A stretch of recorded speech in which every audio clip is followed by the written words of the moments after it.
ముందుగా కేటీఆర్ అరెస్టుకు సంబంధించినటువంటి ఒక మీమ్ చూద్దాం. ఆ మీమ్తో పాటు ప్రస్తుతం మనతో పాటు కాంగ్రెస్ నేత మానవతరాయ్ అందుబాటులో ఉన్నాడు. మానవతరాయ్తో మాట్లాడి ఒక మీమ్ మీకు కనిపిస్తూ ఉంది. ఇది నమస్తే తెలంగాణ పేపర్ కథనంతో ప్రచారమైనట్టుగా కనిపిస్తూ ఉంది. దీని గురించి మనం మాట్లాడే ప్రయత్నం చేద్దాం. నమస్తే మానవతరాయ్ గారు. నమస్తే. నమస్తే. సో నిన్న అసెంబ్లీలో జరిగినటువంటి ఆ కథనాలు చూస్తూ ఉంటే, ఆ కథలు చూస్తూ ఉంటే మీకు ఏమనిపించింది? ఓవైపు షాద్నగర్ ఎమ్మెల్యే వీర్లపల్లి శంకర్ చెప్పు విసిరారని కొందరు, లేదు బాటిల్ విసిరని కొందరు, పేపర్లు విసిరని కొందరు, అనేక మార్లు ఆయన మీద కొన్ని కథనాలు కూడా బయట రావడం జరిగింది. సో బీఆర్ఎస్కు పాజిటివ్ అన్నటువంటి కొన్ని మీడియా ఛానల్స్లో పాటు కొన్ని పేపర్లు రావడం జరిగింది. సో ఎట్లా చూస్తారు? నిన్న ఏం జరిగింది? అసెంబ్లీ విజువల్స్ బయటకు వచ్చినాయి, మీకు ఏమనిపిస్తుంది?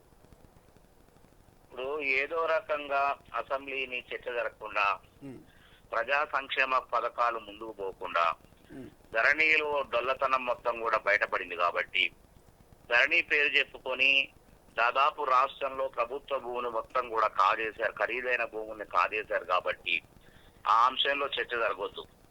అదేవిధంగా అనేక రకాల అంశాల్లో చర్చ జరగకుండా ఆపే ప్రక్రియను ప్రతిపక్షం పూనుకుంది. కానీ ప్రధాన ప్రతిపక్ష నాయకుడేమో అసలు రాడు, అసెంబ్లీకి రాడు.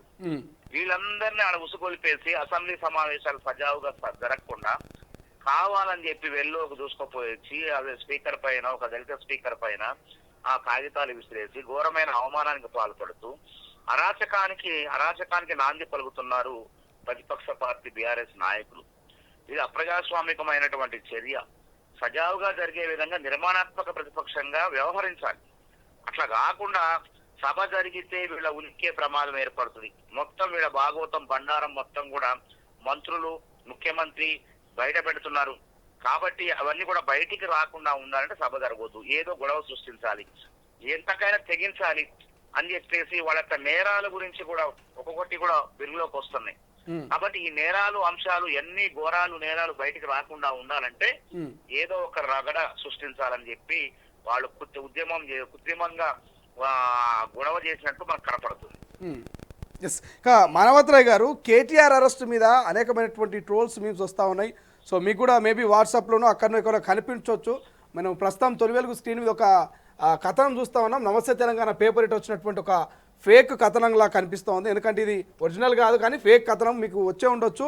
కేటీఆర్ను అరెస్ట్ చేస్తే ప్రళయమే, మాజీ ఐటీ మంత్రి కేటీఆర్ను ఫార్ములా ఈ రేసింగ్ కేసుతో పాటు వివిధ కేసులు అరెస్ట్ చేస్తారని వస్తున్న వార్తా నేపథ్యంలో కాంగ్రెస్ ప్రభుత్వంపై సోషల్ మీడియా ఇన్ఫ్లుయెన్స్ తిరుగుబడుతున్నారంటూ మీ పార్టీ మీద తిరగబడుతున్నారంటూ ఇటు ఉప్పల్ బాలట కేటీఆర్ మీద చేయి వేస్తే ఖబర్దార్ అంటూ ఉప్పల్ బాలు ఫోటో ఒకటి, ఇక కేటీఆర్ను జైల్లో వేస్తే ఆత్మహత్య చేసుకుంటా అంటూ Banjara Hills Prashant TikTok fame, ఇక young and dynamic leader KTR మీద ఏమైనా మీరు కేసులు పెడితే ఊరుకోమంటూ కాగజ్ నగర్ సాయట, Raju danger smiley, open top leader KTR అంటూ ఆయన ట్వీట్ పెట్టినట్టు, తెలంగాణలో కేటీఆర్ బెస్ట్ పర్సన్ అంటూ స్వాతి నాయుడు, ఇంకోవైపు కేటీఆర్ అంటే నేను కోసుకుంటా అంటూ యుశేఖర్ కొడంగలు, వీళ్ళందరూ కూడా ఈ సోషల్ మీడియా ఏదైతే కాంగ్రెస్ ప్రభుత్వం మీద సోషల్ మీడియా వేదికగా కేటీఆర్ అరెస్ట్ను ఖండిస్తున్నట్టుగా ఒక కథనం వచ్చింది, మీరు చూసే ఉండొచ్చు. దీని మీద మీ ఒపీనియన్ ఏంటండి? నిజంగా మీరేమన్నా దీన్ని ప్రచారం చేస్తున్నా కాంగ్రెస్ వాళ్ళు? నమస్తే తెలంగాణ పత్రిక పేరు మీద వీళ్ళందరూ కూడా ప్రకటించినట్టు సోషల్ మీడియా తిరుగుతుంది. చూస్తుంటే నవ్వు వస్తుంది. కేటీఆర్ అరెస్ట్ అసలు ఉప్పల్ బాలు కానీ వీళ్ళు అసలు బంజారా హిల్స్ ప్రశాంత్ వీళ్ళు ఖండిస్తేనే పెద్ద హాస్యాస్పదంగా ఉంది. అసలు విచిత్ర చిల్లర రాజకీయాలకు బీఆర్ఎస్ సోషల్ మీడియా పాల్పడుతుందని చెప్పేసి అర్థమైపోయింది. వాళ్ళేమో కాంగ్రెస్ సోషల్ మీడియా అనేది అంతా క్రియేట్ చేసి మమ్మల్ని, మా పత్రికను, మా కేటీఆర్ గారిని బదనాం చేసే ప్రయత్నం చేస్తున్నా అంటున్నారు. మీరేమో వాళ్ళకి క్రియేట్ చేసుకుని అంటున్నారు. వాళ్ళకేమో అవసరం వాళ్ళు క్రియేట్ చేసుకోవడానికి? కాంగ్రెస్ సోషల్ మీడియా ఇట్లాంటి పనులు చేయదు. కావాలని చెప్పి వాళ్ళు ఏంటంటే ఇట్లాంటి యూట్యూబ్ స్టార్లు ఎవరైతే ఉన్నారో వీళ్ళందరూ కొంతమందిని ప్రభావితం చేస్తారు. కాబట్టి బీఆర్ఎస్ పార్టీ ఆ విధంగా సానుభూతి పొందేందుకు అనేక కుట్రలు చేస్తుంది, అనేక చిల్లర పనులు చేస్తుంది అనడానికి నిదర్శనం ఈ కథనం. చూసి ప్రతి ఒక్కళ్ళు కూడా నవ్వుకుంటున్నారు తప్ప కేటీఆర్ పైన ఎక్కడ కూడా జాలి చూపేటువంటి పరిస్థితి లేవు. కేటీఆర్ గారు అరెస్ట్ అయితే భూకంపాలు రావు, జనప్రయాలు రావు, విపత్తులు కూడా ఏమి రావు. గతంలో కవిత గారు అరెస్ట్ అయ్యారు.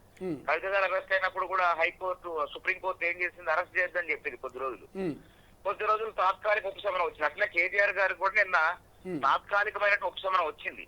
కాబట్టి అనేక రకమైన ఉల్లంఘనలు, అవినీతి, తర్వాత ఇందులో మనీ లాండరింగ్, ఫెమా చట్టం ఇవన్నీ కూడా ముడిపడి ఉన్నాయి కాబట్టి తప్పకుండా ఏసీబీ అధికారులు కోర్టు ఇచ్చిన గడువు తర్వాత వారు చర్యలకు ఉపక్రమిస్తారు, విచారణ తీసుకుంటారు.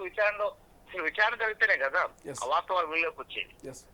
కాబట్టి ఎన్ని కుట్రలు, ఎన్ని చిల్లర పాలిటిక్స్ చేసినా ప్రజలు అనే వాళ్ళు అవినీతిని సమర్థించరు. అవినీతి పరులు శిక్షించాలనే కోరుకుంటారు తప్ప అవినీతి పరులు అరెస్ట్ అయితే బయటకు వచ్చి రాద్ధాంతాలు చేయటాలు, ఉద్యమాలు చేయటాలు ఉండవు.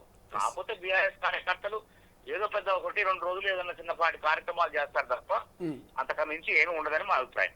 థ్యాంక్ యూ మానవతరాయ్ గారు. సో మళ్ళీ మాట్లాడదాం. ఒక్కసారి మనము ఇవాళ పేపర్ అనాలిసిస్లకు పోదాం. అసలు మొదటగా ఉన్నటువంటి వార్తలు ఏంది అవన్నీ చూద్దాం. బట్ ఈ వార్త చూస్తూ ఉంటే మాత్రం ఈ ఫేక్ వార్తను క్లియర్గా అర్థమవుతా ఉంది. బట్ ఈ ఫేక్ వార్త అయినా కూడా చాలా ఫన్నీగా క్రియేట్ చేసిరు, నిజంగా చాలా కామెడీగా అనిపిస్తూ ఉంది. వీళ్ళందరూ స్పందిస్తే ఎట్టుంటుంది అనేటువంటి ఒక మీమ్స్ లాంటి ఒక నమస్తే తెలంగాణ పేపర్ను వాడుకొని క్రియేట్ చేసిరు. సో చాలా దారుణంగా అనిపిస్తూ ఉంది. ఇక మీ అందరికీ తెలుసు సుపరిచితులే యువశేఖర్ కొడంగల్ కావచ్చు, ఉప్పల్ బాల్ కావచ్చు, బంజారాహిల్స్ ప్రశాంత్, కాగజ్ సాయి, రాజు, డేంజర్ స్మైల్, వీళ్ళందరూ కూడా ఇన్స్టాలో మంచి ఇన్ఫ్లుయెన్సర్స్. వీళ్ళందరి దగ్గర చాలా కంటెంట్ క్రియేట్ అవుతూ ఉంటుంది. కొంత బోల్డ్గా ఉంటుంది, కొంత ఓల్డ్గా ఉంటుంది, బట్ ట్రెండింగ్లో ఉంటారు వీళ్ళంతా కూడా. ఈ ట్రెండింగ్లో ఉన్నటువంటి ఈ ఇన్స్టా స్టార్స్ అంతా కూడా కేటీఆర్ అరెస్ట్ను ఖండిస్తూ పోస్ట్ చేసినట్టుగా కనిపిస్తోంది. అసలైన తొలి వెలుగు. ఫాలో వాట్సాప్ @తొలి వెలుగు అఫీషియల్.